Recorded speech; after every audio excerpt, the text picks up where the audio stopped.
Um, the Repugs have an ambitious plot to take it all down. The Repugs have come to believe that the entire federal government is filled with woke Democrats, which is not the case. But, now picture, if you will, it's January 21st of 2025, and you're still thinking about 2 years away almost. And Donald Trump has been installed for a second term of squatting in the White House after the Biden interregnum.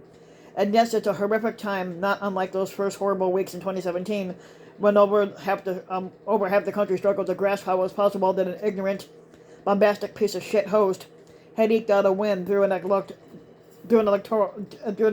joke of the college fluke. Now those feelings of despair are where the similarities will end. The next Trump administration will be ready to hit the ground running with their leader's retribution agenda, and it won't be because Trump is any more effective at squatting and leadership. It will be because right-wing institutions will have spent their 4 years in the wilderness preparing for their chance to enact a radical overhaul of the federal government, unlike anything that we've ever witnessed in this country. Now, even some members of the GOP establishment are getting nervous.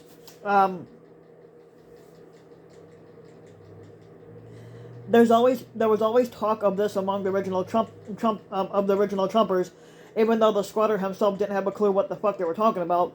Recall the former advisor Steve Bannon bellowing about the deconstruction of the administrative state, and the former Attorney General Bill Barr's assertions of unchecked executive power, for example. As it so happened, Trump was so far in over his fucking head and ran such a chaotic, scandal-filled administration that they were unable to institute many systematic changes to test their theories, but they came away with the knowledge that given another chance with a corrupt demagogue, that they can make changes to the system that could help them stay in power indefinitely, which is why they cannot win again. Now, there has been a cascade of stories discussing the poor rollout of Trump's campaign and how he's still stuck in the repetitive groove of his grievances over the 2016 campaign and his loss in 2020.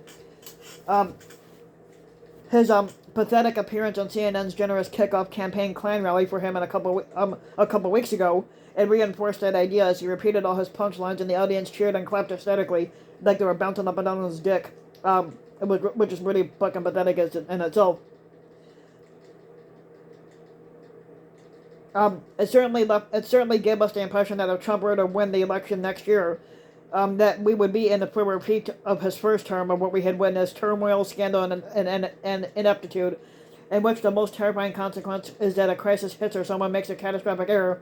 Last time you'll recall, we got hit with the first deadly global pandemic in 100 years, and Trump publicly told America to take unproven snake oil curses and instructed scientists to look into having people ingest disinfectants since they kill the virus on surface. And it was a fucking disaster. Basically, that's why Trump lost. Many people died and many more families were decimated, but I fear that too many Americans may think that a rerun of the Trump show won't be a catastrophe since most of us survived his tenure. But it won't be a rerun since the day Trump left the White House for his exile at Mar-a-Lago. The well-funded right-wing organizations have been planning the return to power with a fully developed agenda and plan to enact on it. All they have to do is put the Sharpie in Trump's hand to sign what they put in front of him, after which he can run out to the cameras and whine and complain about whoever is his target that day as his minions turn the executive branch into a full functioning partisan operation. Last summer, Axios' Jonathan Swan wrote a long report on what they've been planning. Brainwashed. The impact could go well beyond typical conservative targets such as the Environmental Protection Agency and the Internal Revenue Service. Trump allies are working on plans that could potentially strip lawyers at the Justice Department, including the FBI, and reaching into national security intelligence, the State Department, and the Pentagon. Sources close to the former squatter said, the heart of the plan is derived from an executive order known as Schedule F. It was developed and refined in secret over most of the second half of Trump's term, and it launched 13 days before the 2020 election.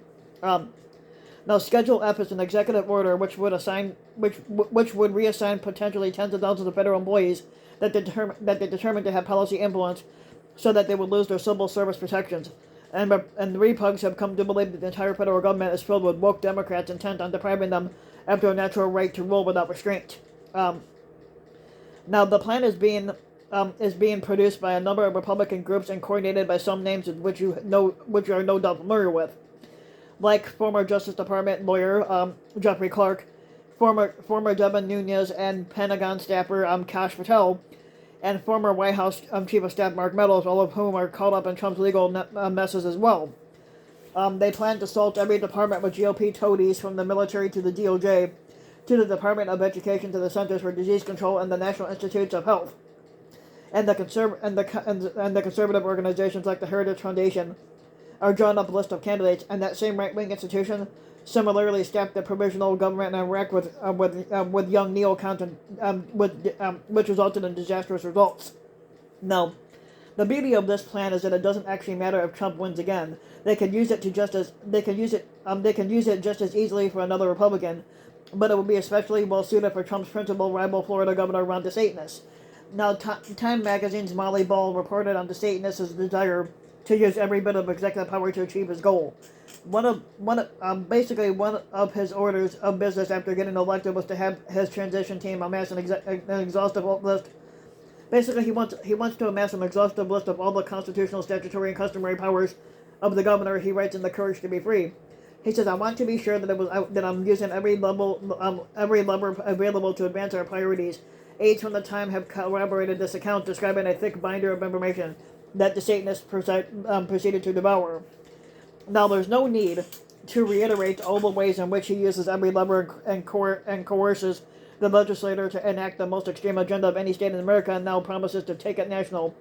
Should he win, and which he cannot, and he will run with the Schedule F plan and probably come up with a few of his own, this is what defines him as a failed leader. In fact, from the sound of all the Republicans on the trail extolling the Dutch bombshell, that's actually a dud of the Durham reports, as if it's some huge indictment of the deep state that has to be completely dismantled. It's obvious that this is going to be a Republican Party project and not a Trump project at all. And they are organizing themselves around blatant lies about elections, democracy, law and justice, health, foreign policy, and national security, and the partisan institutions are plotting to use those lies to remake the federal government. Now, it's an ambitious plan, but with the courts on their side and the congressional majority, it's eminently doable. Now, it's also imperative that the American people do not let them attain power again, as long as this is their agenda, or there may not be any going back. That's why we cannot have any Republicans winning, because if they fucking win and they destroy America, then we're fucked. Which is what the Republicans want to do. They want to destroy America. See, Trump already destroyed America in just a couple of weeks of being in office.